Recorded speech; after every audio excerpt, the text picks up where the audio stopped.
Hey everybody, video here for you today. Hope everybody is doing good, adjusting, managing, staying in good spirits, all of that.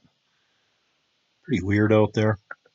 Let's talk some ancient America. I think I'm approaching about 200 videos in this playlist. Got to make one of these at least once a week here. We are going down to North Carolina today, and this is called the Garden Creek site. This is where the Garden Creek flows into the Pigeon River here. This is near Canton and Gibsontown in Haywood County, but the excavations went on right down here in this area here, and today, really not a trace of this history left today. And this is kind of the landscape of the area here. And these ruins were on the east and west side of the small Garden Creek here. And I have a feeling they extended into this neighborhood here. I haven't really tracked down exactly where they were, but I think they're right down in this area here. Maybe just a few slight remnants of the city that existed here, the houses, maybe going back 800 years, 1,000 years. Earliest occupation here goes back 10,000 years.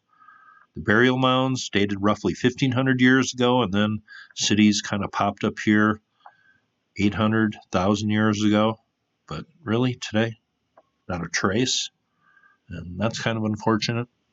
There was excavation work that went on here, but does anybody in this area know the history of this area right down here? I guess there is a sign here. We might as well read that. That's the only thing left of this place. Let's just read.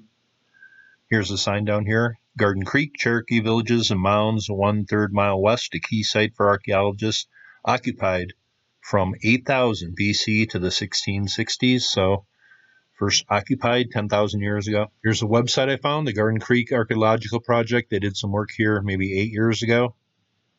Here's some of their excavation pics. They found some refuse pits and a few other things here, and I will leave this below. I found a few PDFs on this, and this is a diagram of the site here where the mounds were in the village, and the black lines here is the border of the village. The black circles are where the mounds were, and it looks like the mounds formed a perfect triangle down here. Is that a coincidence? Probably not. So based on that PDF and that diagram, we can certainly say that the village was in this area here, probably extended well into the neighborhood here. I am just talking as I am learning about this site. That's why I make these videos, to learn. It's the best way to learn, make videos, and I encourage some of you to start. I know some of you are thinking about it. Here are some potsherds found in Garden Creek Mound number 2. Just a few of them, small ones.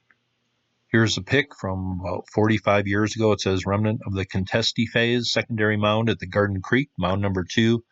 The most interesting artifacts recovered from the Garden Creek mound number 2 were those of non-local exotic materials or exhibiting non-local artistic styles, and this just seemed to be another place where they traded goods from all around ancient America.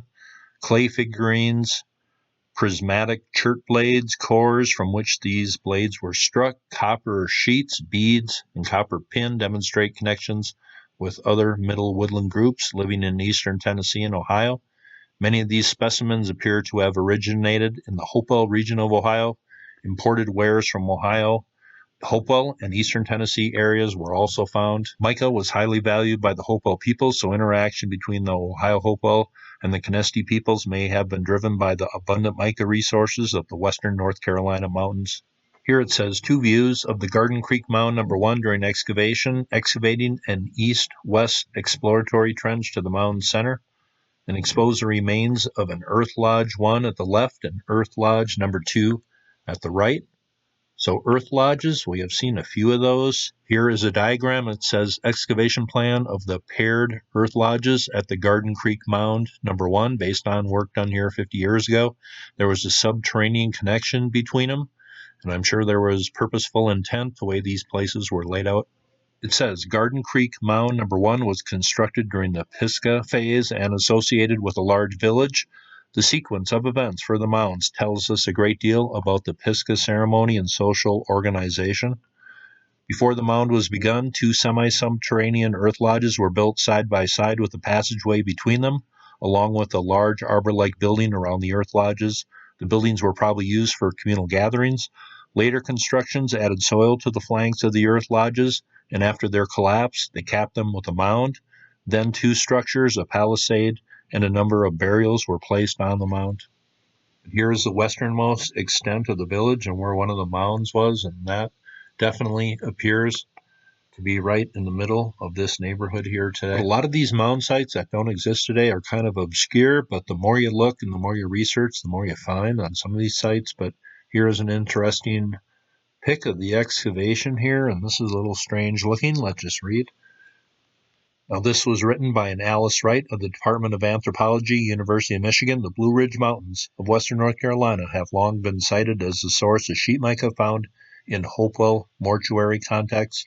In addition, over the past 50 years, archaeologists working in and around the southern Appalachians have identified exotic artifacts indicating that local communities participated in varying degrees in Hopewell interaction and exchange. Recent excavations at the Middle Woodland Period Garden Creek site in North Carolina have uncovered monumental earthen enclosures and mica craft production debris that closely resembles contemporaneous sites and assemblages in the Hopewell core. I found that interesting. Sheet mica has been found in abundance at Teotihuacan, probably had symbolic meaning as well as a practical purpose. But here is a look at some of the excavation work that was done here in the 1960s and 70s. And then today's culture moved in. And then after 50, 60 years, you just have no idea that an ancient culture probably lived here for about 1,000 years. What was discovered here was pretty interesting.